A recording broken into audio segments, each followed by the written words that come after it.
Hello, my name is Lance Greenhalgh, Broadband Champion for Clibban. This presentation is aimed at providing broadband champions with some knowledge of the technology used to deliver digital services and the meaning of some of those mind-numbing abbreviations. Digital services can be summed up such as telephones, broadband, superfast broadband and cable TV. Looking at telephones, today's telephone used by most people is a DECT phone, digitally enhanced cordless telephone. It's actually an analog telephone, same as a POT, a plain ordinary telephone that's been used since 1876. That is to say, the only digital part of it is between the base station of a DECT phone to the handset, which allows you to roam with a wireless connection. A real digital telephone is a VoIP phone, a voice over IP telephone, which is directly connected to the internet. Moving to broadband, we currently obtain our broadband using existing telephone lines. The street cabinet is used very often in towns and villages of some size, but very often rural areas, homes are linked by to the exchange by overhead wires.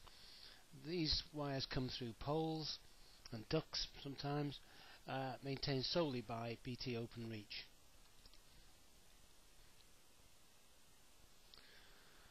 Today's broadband by copper wire is provided by ADSL, asymmetric digital subscriber lines.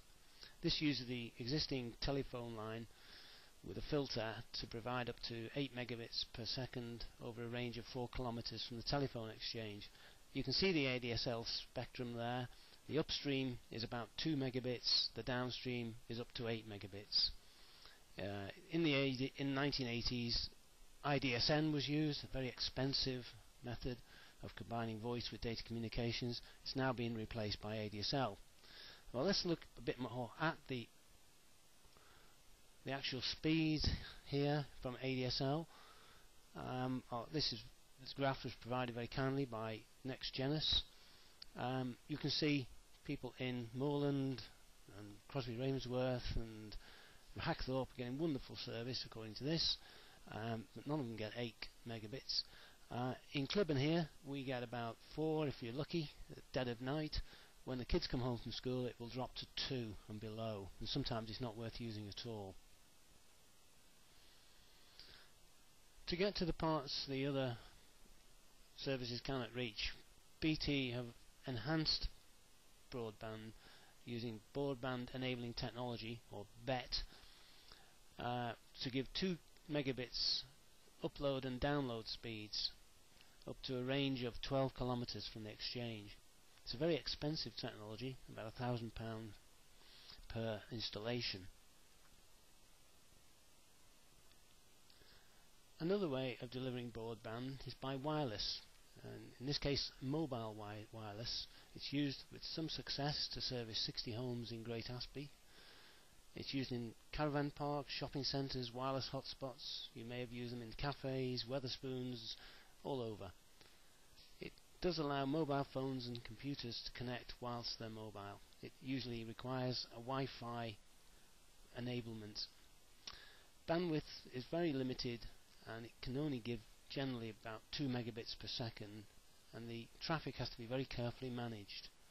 The next release of the 4G spectrum, which is some redundant military frequencies I believe, and long-term evolution LTE, is likely to increase that bandwidth to 100 megabits download and 50 megabits upload.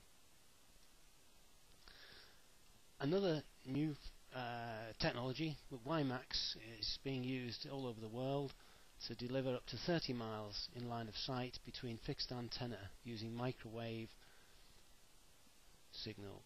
It's currently providing up to 75 megabits symmetrical broadband speeds, and it's likely to go up to 1 gigabit per second. In the US, 4G spectrum has been released, and the WiMAX allows you to roam if you have a WiMAX ready laptop or modem or wireless hub. Very much a fixed technology at the moment in the country. Broadband is also available by satellite. There's big drawbacks with it. One, it's expensive. Two, it's got a latency, a delay due to the fact that the signal has often got to travel to a satellite 30,000 kilometers away and back again, and then from the receiver back again to you, so it's 120,000 kilometers round trip. So it's not suitable for gaming or voice or video links, live video links that is. And the traffic again has to be very carefully managed so that to prevent people hogging the whole of the bandwidth, which is relatively restricted. The most ubiquitous de facto standard for the UK will become undoubtedly fibre to the cabinet, which is the BT Infinity model for broadband. This requires a street cabinet, a special street cabinet, which the fibre arrives at from the exchange. The copper then distributes much as it does now, but of course not in rural Cumbria because we don't have street cabinets. It does provide voice, TV and internet services up to 40 megabits download, 10 megabits upload. It's not synchronous, therefore it's asynchronous, but you're only going to get those speeds if you live within 300 meters of the street cabinet and you've got a very good line at that. Superfast broadband is generally delivered only by fibre. Fibre to the home, all the way from the backhaul to the home. It is possible to deliver it to a village digital pump, and then we could also feed from that a mobile phone mast, so for those in areas getting very poor signal, that could be mobile signals, that could be fed from the village digital pump. There's no bottlenecks with fibre. Data is symmetrical. It's typical that you would get 100 megabits download and 100 megabits upload. It's not going to be fixed to that. It can be increased to 1 gigabit, 10 gigabits and so on. A neat simple way of distributing the signal is using a gigabit passive optical network. The passive means it's just not necessary to power it, so you can bury this stuff in the ground or stick it on a pole. That then not quite synchronous, but it's so quick it doesn't matter, and it's a very cheap way of delivering from the digital pump to groups of houses. Cable TV is something Virgin tends to do in the urban areas. It's unlikely we'll see them up here in the rural areas of Cumbria. It is working very well. It provides digital services which includes television and broadband and telephone. It's not absolutely a next generation access superfast broadband, because it's probably going to give you up to 50 megabits download. So fibre cable to an optical node, which then uses a copper coaxial cable to distribute to the house. Looking at the copper versus fibre argument, copper telephone circuits have been around for a long time. They were designed to carry less than 4 kilohertz signals.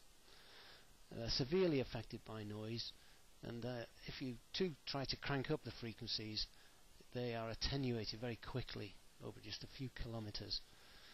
They are used for digital services. That's simply because they're there, and the technology is being developed to try and push the digital through it.